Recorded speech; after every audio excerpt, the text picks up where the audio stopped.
बिस्मिल्लाहिर्रहमानिर्रहीम। अस्सलाम वालेकुम नाज़रीन, आइए आज हम आपको आपका वज़न कंट्रोल करने का आपको टोटका बताएंगे, जिससे आपका बढ़ता हुआ वज़न कंट्रोल हो जाएगा, आपके जिस्म की फालतू चर्बी भी पिघल जाएगी और आपका लटका हुआ पेट भी बिल्कुल ठीक हो जाएगा।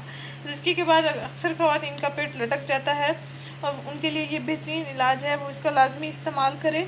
दूध पिलाने वाली माएँ भी इसका इस्तेमाल कर सकते हैं, बल्कि हर उम्र के अफराद इसका इस्तेमाल कर सकता है। बीपी के मरीज़ भी इसका इस्तेमाल कर सकते हैं। इंशाल्लाह ताला उनका बीपी भी नॉर्मल हो जाएगा और उनकी सेहत के तमाम मसाइल भी हल हो जाएंगे, जैसे कब्ज़ जैसी शिकायत, सीने में जलन, सीने में दर्द, मैदे में जलन होना, मैदे का दर्द वगैरह, ये सब कुछ ठीक हो जाएगा। इंशाल्लाह आपको बहुत अच्छे रिजल्ट्स मिलेंगे इस मशरूब के इस्तेमाल से। और आपने इसको अफ्तारी के बाद इस्तेमाल करना है। जो रोज़ादार नहीं है वो दिन के खाने के बाद भी इसका इस्तेमाल कर सकते हैं, जो रोज़ादार हैं वो अफ्तारी के बाद इसका इस्तेमाल करें। नाज़रीन, इसको आपने मेरे बताए हुए तरीके के मुताबिक तैयार करना है और फिर इस्तेमाल करना है। इंशाल्लाह आपका वज़न भी कम हो जाएगा, आपके जिस्म की फालतू चर्बी भी पिघल जाएगी और आपका जिस्म खूबसूरत से डोल हो जाएगा।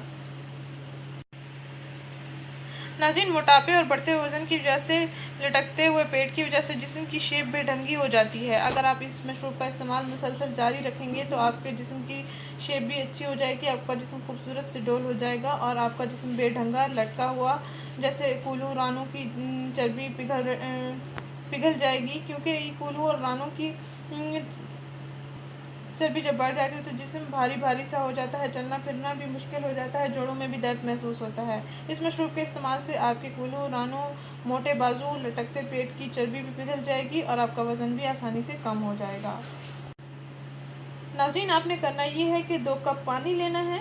2 कप पानी में आपने 1 चम्मच शहद मिला लेना है, 1 चम्मच आपने लेमन जूस मिला लेना है और 1 चम्मच अदरक का पेस्ट मिला लेना है। इनको आपने इतना बॉयल करना है कि पानी 1 कप रह जाए। 2 कप पानी में आपने 1 चम्मच शहद, 1 चम्मच लेमन जूस, 1 चम्मच अदरक का पेस्ट ले लेना है। इसको आपने बॉयल करना है, इतना बॉयल करें कि पानी 2 कप से 1 कप रह जाए और फिर आपने अफ्तारी के बाद इसको ठंडा, नीम गर्म या जिस तरह आप पीना चाहें आप इसको पी सकते हैं। नाज़रीन, इसको आपने मुसलसल इस्तेमाल करना है, नताइज आपके सामने होंगे, आपकी तबीयत भी हशाश विशाश रहेगी। रोज़े में इंसान की हालत कमज़ोर सी हो जाती है और अफ्तारी के बाद जब एकदम से इंसान खा पी लेता है तो तबीयत डाउन सी फील होती है, तो इससे आपकी तबीयत हशाश विशाश रहेगी। आप इसका लाजमी इस्तेमाल करें। खुश रहिए। इस वीडियो को ज़रूर शेयर करें, इस चैनल को ज़रूर सब्सक्राइब करें। शुक्रिया। अल्लाह हाफिज़।